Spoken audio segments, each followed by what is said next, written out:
Okay, I'm panning the audience.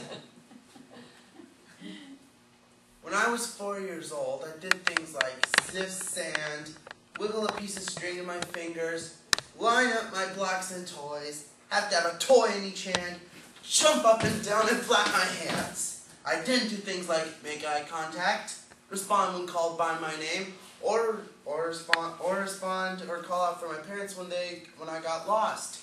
What do you think was wrong with me? I'll tell you what was wrong with me. I have autism.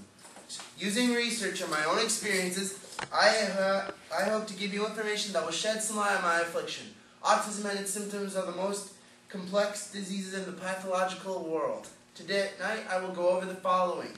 This is what autism is, the symptoms of autism, and treatments for autism. Look at this chart.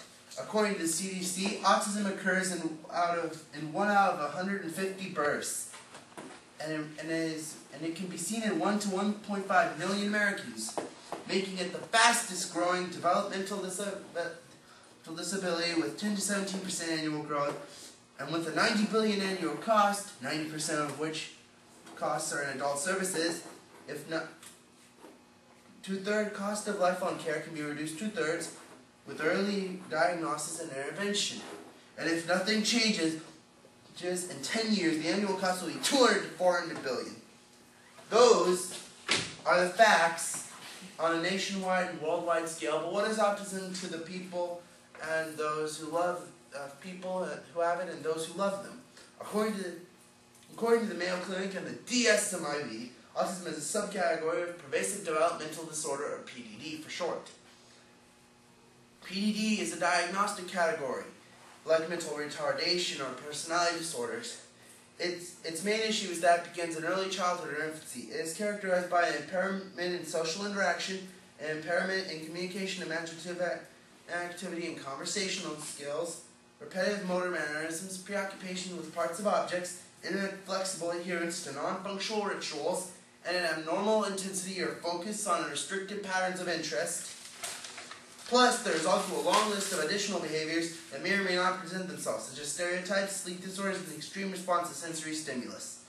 As I mentioned, autistic disorder is a subcategory of PDD. It is the most severe form of PDD, and it has to meet at least 8 of the 16 behavior symptoms used for diagnosis. If you could think of PDD as a line segment, the beginning point would be mild language disorders, the midpoint would have PDD and OS, persuasive development disorder not specified, to the left, and mild autism to the right, and the end point would be extreme autism. My own diagnosis puts me at the midpoint of the spectrum, where PDD, in between PDD and OS and mild autism. Some of the most prevalent symptoms of autism are a failure to verbalize. Many autistic children begin saying words at the appropriate age, and then around 2, they stop talking. Poor or non-existent eye contact. The autistic child does not respond when spoken to, does not turn to his name, does not look at anyone. Along with the lack of speech, this is the first symptom of a parent notices.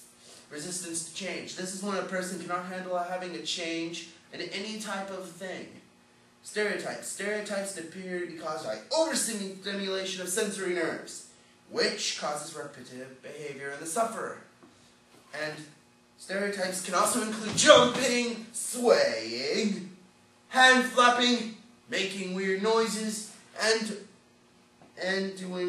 do all while performing one of the other behaviors and other repetitive behaviors. Echolalia. Echolalia is when an autistic person repeats words, sentences, or other speeches that they have heard, but is often out of context. Sleep disorders. This may include insomnia, waking up at odd hours, or sleeping too much. Obsessive-compulsive disorder.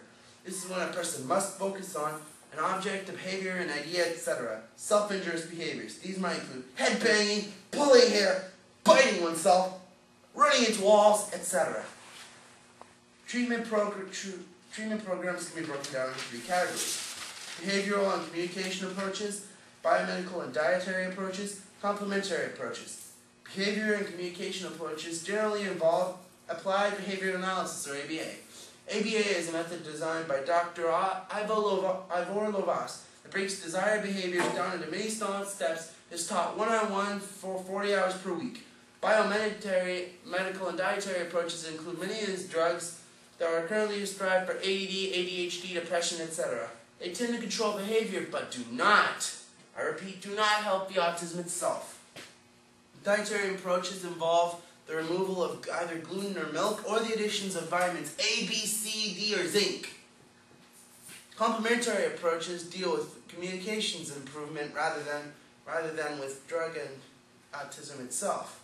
According to the Autism Society of America, ABA has the largest body of research supporting it and its ability to help autism sufferers. There is still much research that needs to be done in the other categories. The same society also notes that there is not one treaty that will effectively eradicate autism.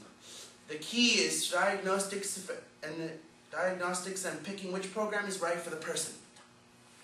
Also, for myself, the parents use the Lobos method through an organization called COMS, Center for Autism and Related Disorders. They were trained in the ABA method, as were several people from my church, and they worked with me 40 hours per week for 2 years. I have come a long way, but I am blessed. About 80% of autistic people suffer with mental retardation.